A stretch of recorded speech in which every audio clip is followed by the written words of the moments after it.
Kyle, welcome to the cave. Thank you for joining me today. Thanks for having me. Excited, Tyler. You're busy, man. Two projects that just came out recently. You got Amazon Freebies High School, HBO's Avenue 5. You're all over the place, all over the map. I've been telling people.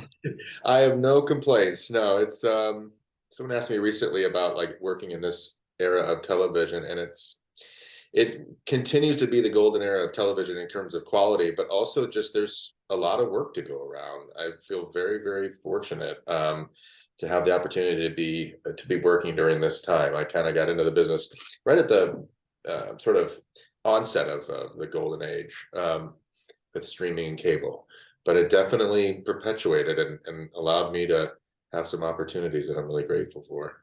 Well, yeah, it's great because you have network TV, you have streaming, like so you could do a streaming show, bang all at once, and then go work on something else and come back right to that. Yeah, and they've sort of altered, adapted the rules to allow actors to have that flexibility, which is really great, and how it should, because you can do a series now. It's almost like doing a movie back in the day, where you can kind of go ahead and do that, and then go do another limited series or guest on something. So it's yeah, no, there's a lot of not only a lot of work to go around, but a lot of good work in all genres. Hmm. Yeah. We're gonna jump more in a little bit about in your for your latest projects, but I was trying to do some research on you. Born in Indiana. What made you get into the actor? When you hear Indiana, you're hearing basketball. Well, yeah, no, and I just brought my boys back to my hometown, Mishawaka, Indiana, which is near South Bend, for the first time. So they just saw my hometown, and that was a really lovely trip. We took them to their first Notre Dame football game. So yeah, for me, I was Northern Indiana, so it was Notre Dame football and of course basketball. Hoosiers was a big deal in our house when that movie came out, and they had a little one of their premieres was out in South Bend with Gene Hackman, and that was a really big deal. And we all went to those high school basketball games, either played or went to them. And Mm. it is a great state for basketball. So growing up in Indiana, what made you get into acting? What pushed you to it? I was always drawn to movies and television. My dad had a pretty, he wasn't a movie buff, but he just loved movies, and he collected movies on VHS. I remember him renting VCRs from the library. You could do that back in the day, and Oh renting yeah, I VHS. remember. Yeah, it was a big deal when he would come home with that clunky VCR and Star Wars and Raiders of the Lost Ark or whatever he might bring home. And then my dad, or my mom's dad, also had like a pretty good collection of older movies. And I think it probably started there, and my brother and I just pretending we were in the movies and making movies on our own from an early age. And then when the '90s independent filmmaker sort of movement started with Tarantino and Robert Rodriguez and Jane Campion and all, that whole movement in the '90s really inspired me to come out to LA. And when I first got to LA, I was, I thought I'd be the next video store director, but I pivoted to acting, and like I said, have been able to kind of timed it, not Mm. necessarily on purpose, but timed it as the time when television really was taking off. Mm. Did you look up to in the industry when you started out?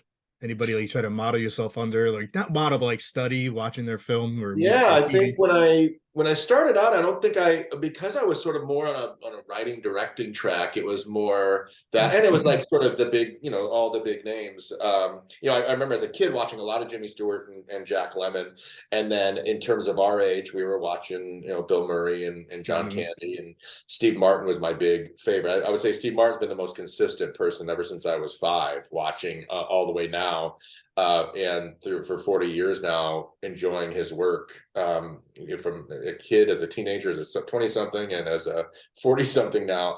Steve Martin's always been the main guy for me. And I think when I started acting with comedy, it was coming out right when, or I was kind of coming up a little bit when Ricky Gervais' The Office came out and really started. I have a little leaf blower. Let me know if that leaf blower gets in the way of anything, and I might be able to move for you.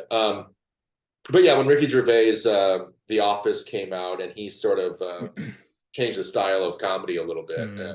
into a kind of grounded absurdity and almost more realistic comedy, I guess you might be able to call it. I think a lot of us really, were attracted to that style of comedy. Mm. I'm gonna put you on the spot because we're probably around the same age. I grew up in the '80s and '90s too. Steve Martin was one of my favorites. Favorite Steve Martin movie? I gotta know. Oh geez, I mean, I love his first three: The Jerk, Man with Two Brains, and The Lonely Guy. And there's close to his first. He had a spring, then he had that Dead Men Don't Wear Plaid. He had an era Mm, right in the late '70s, early '80s that I think he just exploded onto the screen. It's hard to beat The Jerk. right. But some of his, but then I just showed my boys a little bit of Roxanne, which really holds up very well, and all the way up to Parenthood and LA Story in the early '90s. So if I had to pick one, I'd go with The Jerk, I guess. But how about you? My Blue Heaven. Oh, My Blue Heaven, yeah, when he plays the mobster Right. guy with Rick Moranis. Yeah, Right. yeah, Yeah. yeah. My wife and I love that movie for some reason. We That's a could good always we one. could Yeah, always play it in the background. Yeah. yeah, yeah. So like you've done a lot of comedy. Like how did you like get into that part of in your career? Not sure why that was what first I was drawn to. I was enough of a appreciator of comedy, and I guess just sort of had a natural sense of humor, or I was just funny enough, I guess, that when I Mm, started acting, I was understanding, you know, comedy more than the other. I think even early on in acting class and everything, it was the comedies that I just felt a little more comfortable with. And and then that's sort of what my agents at the beginning and what I would sort of be trying commercial wise really too. I think I had a big start in commercials and was able to do dozens of commercials at the beginning of my career, and those are often comedy. And they're quick, and they're you have to sort of make a choice. You need to have like a funny choice set up and a funny thing you're going to do that makes an impact. And so I think that was a pretty good training ground for me, actually, to those auditions and those jobs. mm. You like I said, you've been last 20 years, you've been busy. Like what's been like you think your favorite project you've worked on? They all feel I appreciate them all. You never get tired of working in terms of like someone actually wanting you to work and Mm, appreciating what you're doing and having the opportunity. It's a very hard job to get into, and it's a very hard job to sustain. And so I'm always appreciative. These last two have been special for very big reasons. I mean, Avenue 5 was very important to me because I was a big fan of Armando Iannucci, and I knew I was going to be working with an ensemble of comedic actors that I've been watching for a while and was a big fan of. And we'd be doing it in London in this way that Armando works, where how you have these really long, fun rehearsals that he and the writers kind of draw from. They write the script, and then we do these rehearsals, and then they kind of draw from that. And it's just a very, very fun, rewarding experience. And that was neat. And we were all in London together, and really special. And then high school was also, I really count as one of my favorite things I've ever done for a few reasons. I'm obsessed with the '90s because that's sort of like my teenage and early 20 right. years. I I'm very I was into that indie rock music, into the indie movies, and the whole sensibility of the '90s was something that I always connected with and have always brought with me. And so being able to live in that world and do it and see it from the perspective of these two girls and of Tegan and Sarah, which was a story that I was not aware of. Um, and it's really lovingly done, very grounded done. The music's amazing. The whole atmosphere of the show is something I've really never been a part of. And it's one of those experiences I didn't have to do much in terms of putting myself into situations Mm, because it was all sort of set for me, and I could just sort of react and be with, watching these girls come of age in front of me, and trying to be there for them, and being in terms of the character being, baffled by it, but loving them so much. He wants to try to understand it, and being of his time, and them sort of, helping him to evolve past some backwards views he has. Really, really, it's an important story. I think we didn't, we were pretty progressive in the '90s to a certain extent, but there was a lot right. of places we didn't uh, we sort of stopped short of nailing it. And this younger generation, the new storytellers that are finally getting a chance to tell their stories, are now opening it up, and especially with an LGBT plus story, where I wish we would have had a little more of these in the '90s. We were getting them, we were starting to, Mm. but not nearly as much as we are now. And looking back at that era through those eyes is really important. I felt really honored to be a part of that. Mm. You mentioned you have two young kids also. I have a daughter, she's 7 years old, and I always joke around with her in front of my wife. I always tell her how like I always try to tell her the 90s were a simpler time for us. So much better. We didn't it felt like we didn't have to worry as much as we do now. Yeah, yeah. It's funny looking back, it's every, in the 90s, our parents were saying that the 50s were Right. a simpler time. I think every era says that, and I think I look back at the 90s and it's both true and false. I mean, there's incredible complexity to the 90s. I mean, the 90s was very interesting because it was the beginning of everything sort of splitting pop culture wise. You didn't just Yeah. have sort of mainstream stuff. You had mainstream, and then you had sort of sub mainstream, and then really, really, deep dive kind of stuff. And the genres and movies and music and everything kind of splintered. And I think is really a positive thing. Like I said, I don't think we went far enough, but every generation you kind of have that thought. Then the more you dig into it, especially with high school, it's been really interesting Yeah. because again, I look back at the 90s almost like we were like the second wave of the counterculture of the 60s that got it more right than they did. Mm. And I look back, I was like, no, there was still, obviously we still have a long ways to go. And the 90s failed in some respects, just much like the 60s had. Yeah. And it's funny because I always tell her we'll be driving around and I'll be seeing like an old blockbuster and I'd be like, I try to explain to her, you're like, it's easy. Right now you can go on TV, just watch whatever you want. I was like, your father, I said, would be there Friday or Saturday night, waiting for somebody to drop that DVD in there Yeah. so we could grab it next, just so we can go watch it. I worked in those video stores. I was calling you in the store saying, "Hey, Seven came back in if you want to see it." Yeah, Right. I love those jobs. I look very fondly back at those jobs. And there is something. And so every generation kind of goes back to that as well. I Mm. mean, my kids love vinyl records, and we did actually in the 90s too. We didn't need vinyl, Yeah. but we started loving them. And I think, there's a show coming out about the video store experience. And I've written a movie about my sort of video store experience. I think that video store is interesting how it has maintained a place in everyone's imagination, because Mm. I think it was one of the last things that to all of us that was that tactile experience of actually going to a place, lifting that DVD or that VHS up, Yeah. seeing the poster, and I think that's important. Mm. Now your role as Patrick now in the 90s, like did you like try to go back to thinking like how your parents were to try to like kind of play this character, like how did you approach I it? mean, yeah, I did all the things actors do to sort of remember my own parent, think of my own parenting style, my parents' parenting style, Yeah. and then it was on the page.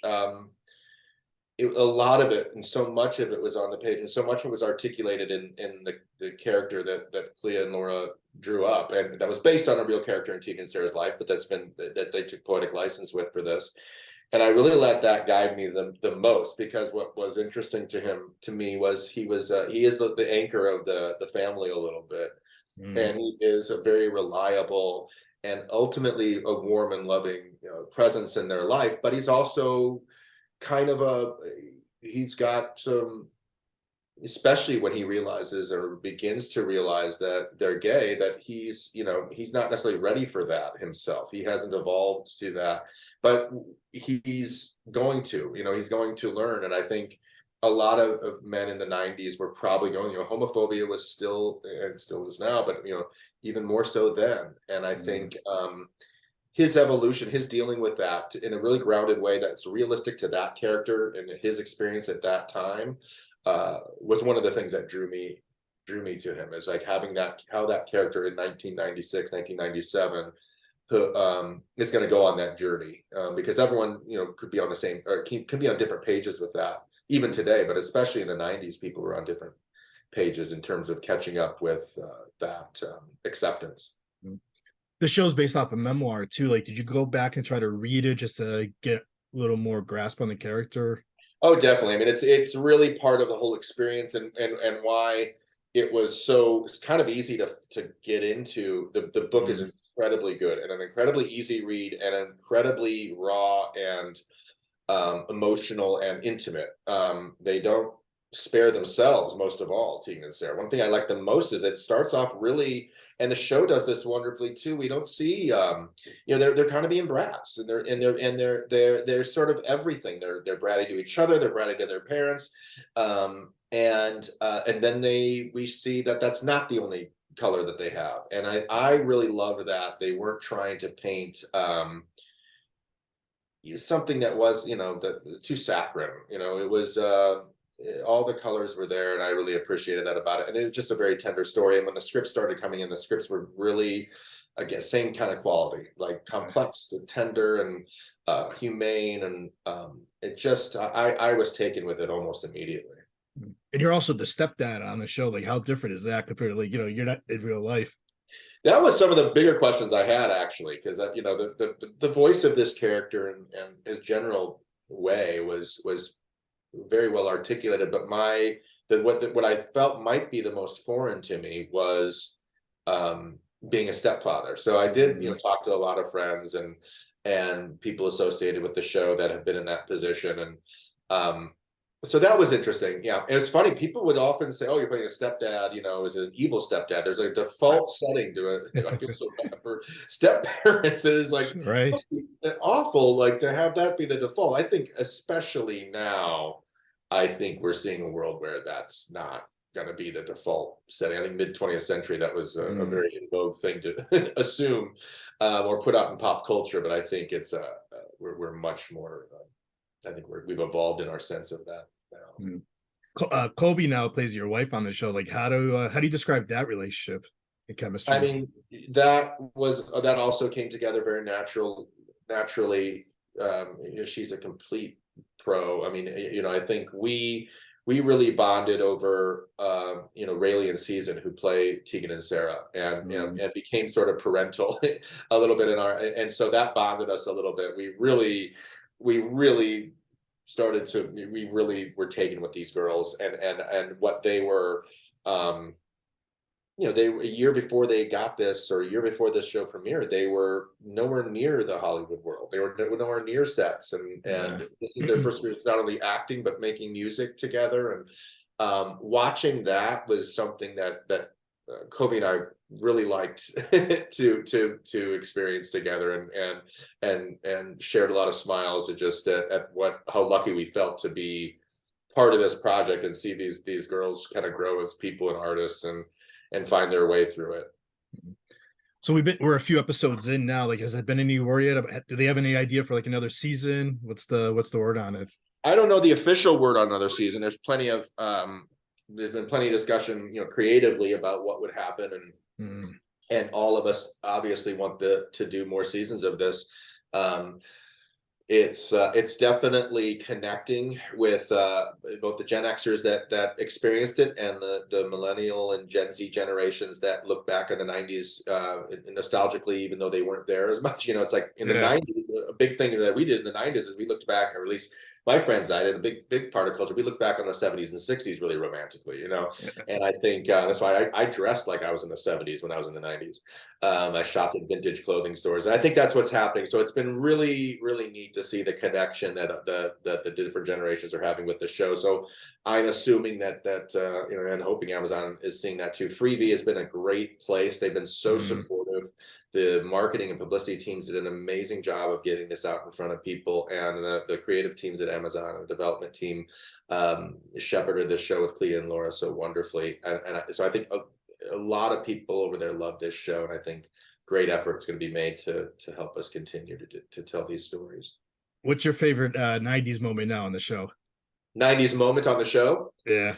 Well, one thing was in one of the early trailers, Tegan and Sarah did a great version of Smashing Pumpkins' song "Today," and so I was not expecting that. And there's a music cue in episode 1 or 2, I forget, that is a Smashing Pumpkins song as well, and as well as a Green Day song that really got me. It was really the music.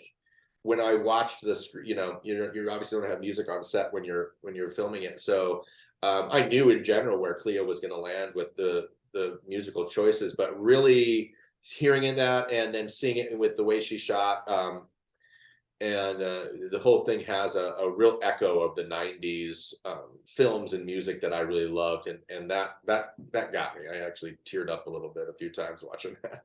That's awesome. So yeah, I mean, hopefully we'll get more, because like I said, the 90s is one of the best, right? Yeah, it is. I know we got us Gen Xers, we like Yeah. didn't do too bad. We're a pretty cool generation. Yeah. So you also recently had an Avenue 5 that just returned out. Tell us a little bit about that. Yeah, Avenue 5 was, we did season 1 before anyone knew that the world was headed into a pandemic, and that was in 2019. This wonderful experience, and then we had to wait 2.5 years almost before we were even able to shoot season 2. There was a couple attempts to get it up and going, but it was just too COVID-y, and so going back to that there was just a maelstrom of emotions going through us all, because we had not seen each other in a while. We were all looking forward to it. It was post-COVID, and we were like, what is going to happen to this ship? So that vibe going into it was really exciting. We didn't quite know what Armando and his writing staff would have in mind, and I think what he really leaned into even more is kind of mirroring what's going on in our society right now via this crazy cast of characters. And it was something that sort of started bubbling up in season one, but he really started leaning into it in these very fascinating ways at this time, in terms of, you know, how misinformation is spread so easily, and the sort of rise of cultish tyranny in governments, and what people are willing to believe. You know, it's a little more front and center in this one, while also just being this madcap experience with these crazy people in space. That's awesome. Kyle, what's next for you now? What's is there anything you're allowed to tell us about that you're working on coming out? I mean, I'm developing a couple projects, and hopefully those I'll have answers on those pretty soon. That's always like a process that you know, you want to keep a few balls in the air, because, you know, one is inevitably going to take forever, and hopefully another one might go a little quicker. So I'm kind of playing that game right now, and then really looking forward to news that we're going to get another shot at, you know, hopefully Avenue 5 season 3 and High School season 2. I'd be very content if that's the outlook for my coming year, and then there's always other things on the horizon to be hustling after. I was told to ask you, last question, sitcom world. Do you think you ever want to see you on that again, in that world? Oh yeah, I mean, I think I am in no position, as I think 95% of actors are, to rule out anything. Like I said earlier, we're in a great era of all genres. You know, we tend to talk about the Breaking Bads and Mad Men's and Game of Thrones and stuff like that over this period, but we've also got 30 Rocks and Blackish and Abbott Elementary. You know, it's been a great era for comedy as well. And on the network side, there's always some good stuff coming up. And I think the push and pull of cable and streaming with network has made everybody better. And so, you know, Brooklyn Nine-Nine, I mean, that's one of the great experiences of my life doing that. And that was one of those great network shows. So those are always hopefully I'd be blessed to have those continue to have those opportunities. That's awesome. Kyle, how can the listeners and the viewers now find you on social media? As of now, I'm still on Twitter. I don't know if that'll continue, but I'm at Kyle Bornheimer on Twitter and Instagram, Kyle Bornheimer 2075. Right. Kyle, this was great. Thank you for giving me a few minutes today. I really appreciate it. Great interview. Anytime.